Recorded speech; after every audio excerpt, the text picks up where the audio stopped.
ছাত্র, তার বিরুদ্ধে আপনার একজন ক্লায়েন্ট তিনি কমপ্লেন করেছে, কেস হয়েছে। এই বিষয়টা বিস্তারিত যদি জানান। অর্থাৎ বিষয়টি একটা খুব গুরুত্বপূর্ণ বিষয়।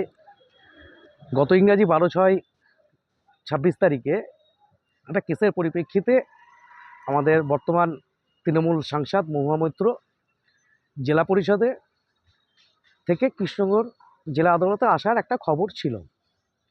সেই প্রেক্ষাপটে আমাদের নাগরিক যে সমস্ত সচেতনমূলক মহিলা সমাজ, তার প্রতিবাদ স্বরূপ, প্রতিবাদ কিসের, যে আমাদের কেন্দ্রীয় স্বরাষ্ট্রমন্ত্রী এবং আমাদের দেশের গর্ব, জাতির গর্ব ভারতীয় সেনাবাহিনীকে নিয়ে কুরুচিকর মন্তব্য এবং হিন্দু ধর্মের অন্যতম ধর্মীয় ভাবাবেগ বা ধর্মীয় ক্ষেত্র অর্থাৎ গাছ তুলসী দেবীকে নিয়ে একটা কুরুচিকর মন্তব্যের প্রেক্ষাপটে তাকে ধিক্কার জানানোর জন্য আদালতে উপস্থিত হয়েছিলেন। কিন্তু সেই সমস্ত মহিলা ব্যক্তিগণ আইন তার যথাযথ আইনের প্রতি মর্যাদা রেখে আইন তার যত শাস্তি দেবে সেই প্রেক্ষাপটে তারা সেখান থেকে প্রস্থান করেন।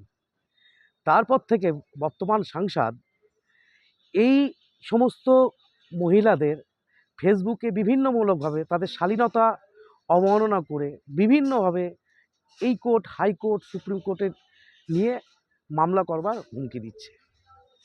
এতে আর বিশেষ করে আর একটা বেশ গুরুত্বপূর্ণ, অর্থাৎ যে হিজাব বা বোরখা, সেটা কারা পরে? মুসলিমরা। সেখানে হিন্দু মহিলাদের পড়ানোর ক্ষেত্রে একটা সাম্প্রদায়িক ভাবাবেগ, সাম্প্রদায়িক উস্কানি বা বিভিন্ন কিছু একটা তৈরি হচ্ছে, যে মেরুকরণের রাজনীতি করে সাম্প্রদায়িক বিভাজন, সেটাকে ক্ষেত্র করেও অর্থাৎ আমাদের সমাজ রাষ্ট্র ব্যবস্থার প্রতি বা দেশের প্রতি একটা হানিকর পরিস্থিতি তৈরি হচ্ছে।